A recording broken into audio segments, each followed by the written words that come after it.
أما ويليامز فهو يذهب إلى أبعد من هذا، فيجادل بأن الجيلاني أسس إسلامبرغ بأموال حصل عليها من دولة عربية. If Islamberg was established by Sheikh Jilani, and if you listen to his recruitment tapes, he said that this is a site for guerrilla warfare and guerrilla training.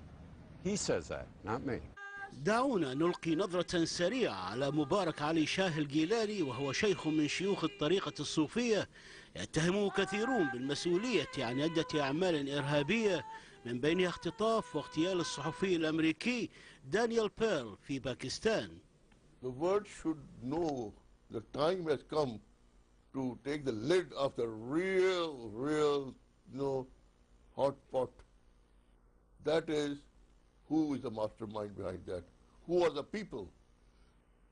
They are Illuminati, who are, enslaved the world, the Jewish world order called here the global, and that is, they worship Satan. They have Satan as their God. الشرطة الباكستانية اعتقلت الجيلاني فور مقتل الصحفي بيرل، ولكن التحقيقات معه بالاشتراك مع محققي الFBI أظهرت وفقا لهم عدم وجود علاقة للجيلاني بمقتل الصحفي الأمريكي. I had an opportunity to sit on an interview with Sheikh Gilani.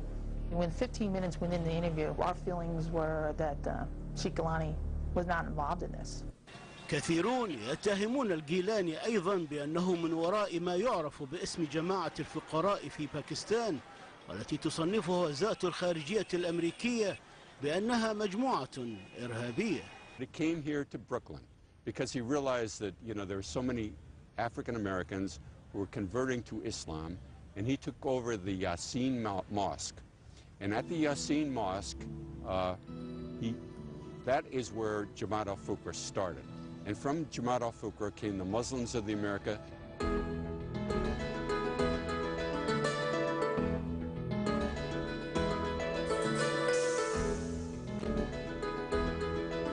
مسجد الياسين لم يعد له وجود الآن في حي بروكلين في نيويورك، ولذا توجهنا إلى مسجد الفاروق القريب من موقعه السابق، والذي يقول ويليامز إنه أيضا استضاف الشيخ الجيلاني كإمام فيه. والأهم أن جماعة الفقراء المصنفة هنا بأنها مجموعة إرهابية تدير أعمالها من هذا المسجد في الوقت الحاضر.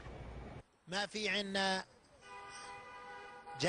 جامع الفقراء، جماعة الفقراء، لأن هذا المسجد للناس كافة عامة للجميع إن شاء الله، ونحاول أن نبعده عن هذه المذاهب الهدامة وإلى آخره. هذا الشيخ الجيلاني مبارك هل كان إماما هنا؟ هذا صحيح؟ لا عمره دخل هنا. نترك الشيخ أمين عوض رئيس مجلس إدارة مسجد الفاروق، وانطباعنا هو أنه إما أن يكون رجلا مخلصا وصادقا في قوله، أو أنه يستحق جائزة الأوسكار على أدائه.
مياه شرب مدينة نيويورك برمتها تأتي من بحيرات وأنهار هذه المنطقة أو باستخدام سدود مثل هذا، ولذا انتاب القلق الكبير عددا من الجهات الأمنية الأمريكية خشية تسميم هذه المياه وطلبت إجراء التحقيقات في الجالية الإسلامية في هذه المنطقة، وكان ذلك بوجه خاص بعد أحداث 11 من سبتمبر عام 2001.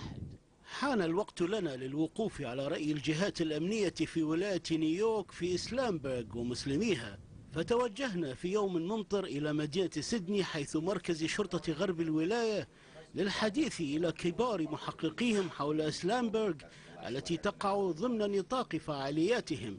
سألنا كبير المحققين الجنائيين أولا عما يقال عن عمليات إطلاق النار داخل هذه القرية.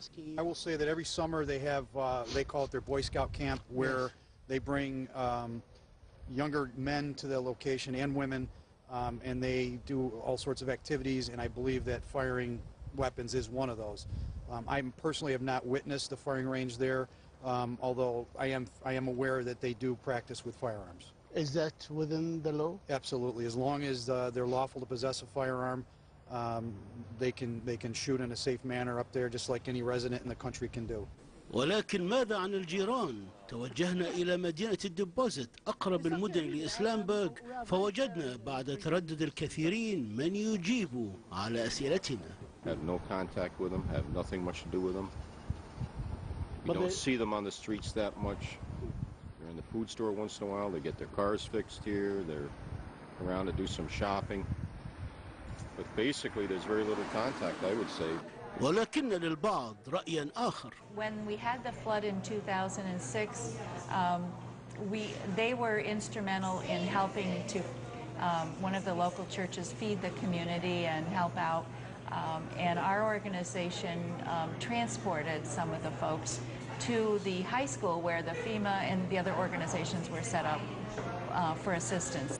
والحق يقال تبدو العزلة عن العالم الخارجي من السمات الواضحة لإسلامبرغ، وإن جادلونا بالعكس.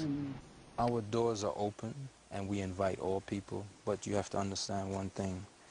We are very careful and meticulous in we have to protect our ladies and protect our children. So we try to stay away from outside people, if you understand what I mean. Okay. And that's just because majority of the times we you know, are damaged. وماذا عما يقوله ويليامز بأن معظم الرجال هنا هم من خريجي السجون الأمريكية؟ Any aspect of society, you're going to have someone who makes a mistake. Yes. Yes. But we have a stern policy that if we find someone is involved in criminal activity, we sever our ties with them. We let everyone know that they have done such a thing, and we stay away from them. We tell them that until you can, we're reformers. Until you can reform yourself, then please. Again, that's something that we generally don't release is people's criminal history. Yeah. Again, if they're just because they have been arrested in the past possibly doesn't mean that they're not leading a decent life now. You know. No. So I'm just stating the facts. Yeah.